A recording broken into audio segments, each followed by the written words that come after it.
I can remember sitting in the press box in Carolina in 2018, and you made like a 64 or 63-yard walk-off field goal against the Giants.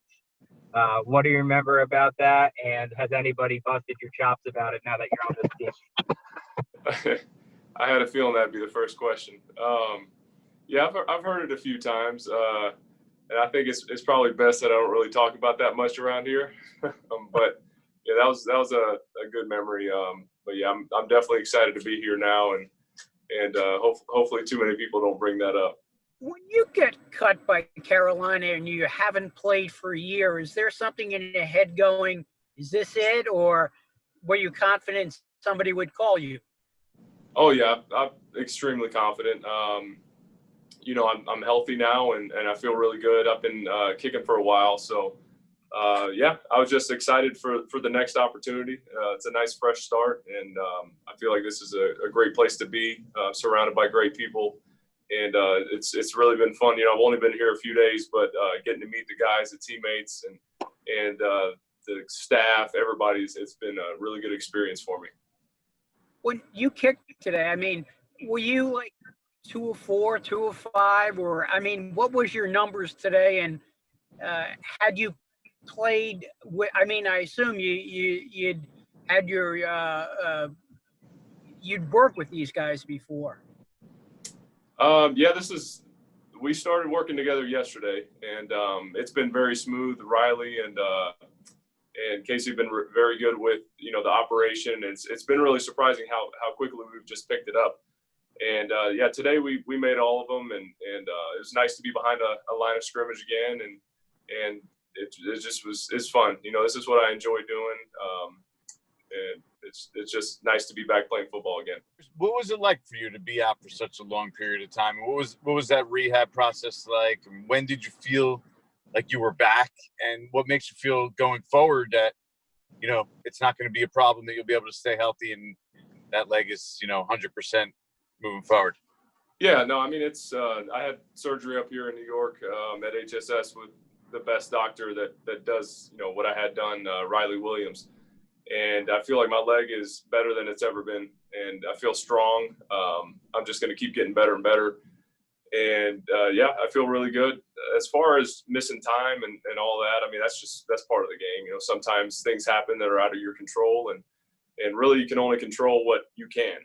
And my mindset was just, I'm going to keep, you know, getting better at what I can do and just move forward. I feel like you always have to have a positive mindset. And so, you know, sometimes life's going to throw things at you that are going to be tough, but it's how you respond to it is what matters. And that leg was 100% at around what point? I mean, we talking like months ago, weeks ago, 6 months ago, a year ago? That doesn't matter. It's 100% now, and I'm ready to roll. Have you had any discussions with Riley about that number 9 jersey yet?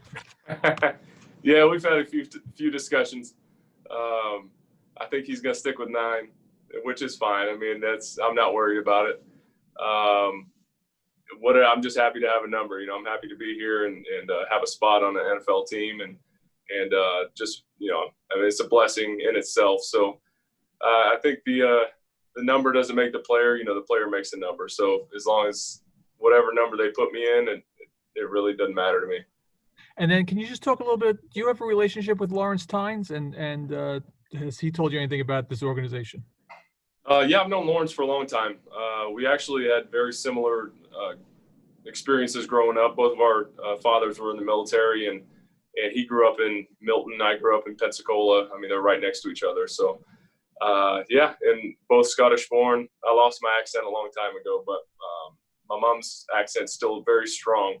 So sometimes on the phone, guys in the locker room will pick up on it. But yeah, I've known him for a while. I mean, obviously he did some amazing things here, and I'm excited to be able to follow in his footsteps and be able to make memories here myself. Thank you. Last question, Patty. Hi, Graham. Just to follow up on that question, what has Lawrence Tynes told you about kicking in the Northeast winds, particularly at MetLife Stadium, which is typically a very tricky stadium for kickers to operate in? I disagree with you. I don't think it's too difficult. I played a bunch of games. You know, I played for the Washington football team for a few years, and I mean, I've played the Jets here quite a few times, and the Giants as well. So I've had a lot of experience kicking in the stadium, and you know, and just wind in general. I mean, over the course of the career, you kind of learn how to manipulate the wind in different ways, and I mean, it's just one of those things you deal with the conditions as they come. So don't really worry about it too much. I know Lawrence. I mean, we've chatted off and on over the years. I don't think he played in this stadium a whole lot, but yeah, I mean, I'm looking out at the stadium right now. I'm excited. I ate breakfast this morning, looking at the stadium, just imagining kicking in it for the Giants, and I mean, I can't wait. It's going to be exciting.